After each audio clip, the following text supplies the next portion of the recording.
दूसरा बात है, आज हमारी मुलाकात हुई रिगार्डिंग 10,323 टीचर्स के इशू में। आज हमने दिल्ली के टॉप लॉयर से with the representative of our teachers आज हमारी मीटिंग हुई दिल्ली में, और केस काफ़ी स्ट्रॉन्ग है। और हमारे लॉयर्स ने कहा है कि हम हिंदुस्तान का सबसे टॉप 3-4 लॉयर्स को लेंगे और ये बात को सुप्रीम कोर्ट में रखेंगे। बहुत पॉइंट्स है जो 10,323 टीचर्स के बारे 2020 के सुप्रीम कोर्ट मामले में नहीं उठाया गया था। ये बात इस बार हम लोग उठाने की कोशिश करेंगे। मैं कॉन्फिडेंट हूँ कि ये मैटर सुप्रीम कोर्ट में एडमिट होगा, और मैं कॉन्फिडेंट हूँ कि हमें देश का कानून न्याय देगा।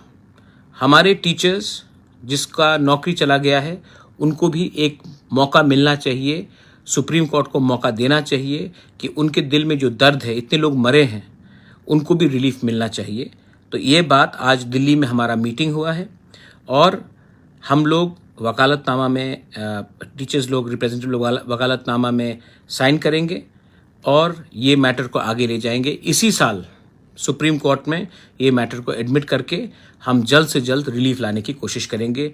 हिंदुस्तान का टॉप लॉयर को हम लोग लेंगे, और इसका पूरा पैसे का खर्च मैं दे रहा हूँ अपने पॉकेट से। मैंने पहले कमिटमेंट दिया था इलेक्शन के पहले कि मैं ये बात को सीरियसली लूँगा, और मैंने ये बात को सीरियसली लिया है और इसका कुछ लॉजिकल कंक्लूजन लेकर आऊँगा।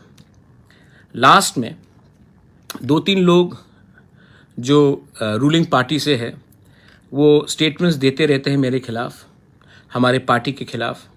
मैं आपको सिर्फ यही बात बोलना चाहता हूँ कि कल का प्रोग्राम शांति से होने दीजिए। उसके बाद हम भी देखना चाहते हैं कि बीजेपी का नेशनल प्रेसिडेंट हानि बुसा के बारे क्या सोल्यूशन देना चाह रहा है। उसके बाद उनका भाषण सुनने के बाद, उनका बात सुनने के बाद हम डिसाइड करेंगे कि हम आने वाले दिन में क्या करेंगे। और मैं आपको एक बात क्लियरली बोल रहा हूँ, हम लोग कॉम्प्रोमाइज़ करने वाले नहीं हैं। 70 साल से बहुत कॉम्प्रोमाइज़ हुआ, 70 साल से बहुत लेन देन हुआ। अब हम रेडी हैं मैदान में अपना पावर दिखाने के लिए। हम किसी से कम नहीं हैं, हम किसी से थोड़ा ज़्यादा भी हैं।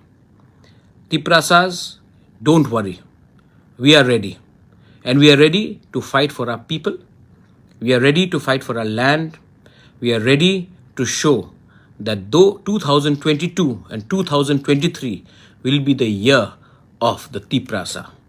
To all the youth, to all the बुराई बदल, मैं आपको सिर्फ एक ही बात बोलना चाहता हूँ कि हमारा थानसा ही हमारा सबसे बड़ा वेपन है, हथियार है, और हमारा थानसा को तोड़ने के लिए ये लोग बहुत चीज़ करेंगे। लेकिन अगर आपके दिल में ग्रेटर तिपरा लैंड, अपना भविष्य के बारे थोड़ा सा भी थिंकिंग है, सोच है, अपने एग्जिस्टेंस के बारे, तो आप एक होकर मेरे साथ कंधे पे कंधा मिलाकर आगे बढ़ेंगे करना है। और मैं इस बार अपने तिपरासा को कुछ देना चाहता हूँ, अपने लिए कुछ नहीं लेना चाहता हूँ। This is my message. शांति बना के रखिए, और उसके बाद हम देखेंगे कि उनका हमारे लिए क्या सोल्यूशन है। क्योंकि मैं भी जानना चाहता हूं कि देश का सबसे बड़ा पार्टी का प्रेसिडेंट हमारे बारे सोचता है या फिर हमें इग्नोर करेगा। मैं जानना चाहता हूं उनसे कि वो हमारे तिपरासा के बारे क्या बोल रहा है। हमें एनआईटी दिया गया, लेकिन एनआईटी में तिपरासा का एडमिशन कुछ नहीं है। तिपरासा एरिया में एनआईटी दिया गया।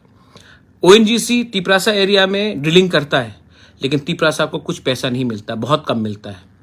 आप नेशनल हाईवे बनाते हो तिपरासा एरिया से, लेकिन तिपरासा को उसमें कॉम्पनसेशन नहीं मिलता। तिपरासा गांव को छोड़कर आप बनाते हो। तो मैं भी जानना चाहता हूं कि डेवलपमेंट के नाम में तिपरासा को कुछ मिलेगा या नहीं मिलेगा, या फिर सिर्फ प्रोमिसेस मिलेगा, सिर्फ वादे मिलेंगे जो 2018 में दिया गया था, या फिर सीपीएम ने जो पहले हमें वादा दे देकर हमारा वोट लेकर हमें धोखा दिया था।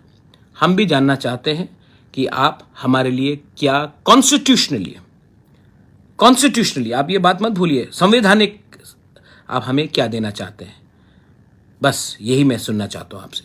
शांति रखिए और आदर कीजिए। हम आदर करते हैं नड्डा जी का, हम आदर करते हैं राहुल गांधी का, हम आदर करते हैं केजरीवाल का, लेकिन सबसे पहले हम प्यार करते हैं हानी पुसा का। बेलाइनो हमबाई खुलुंखा।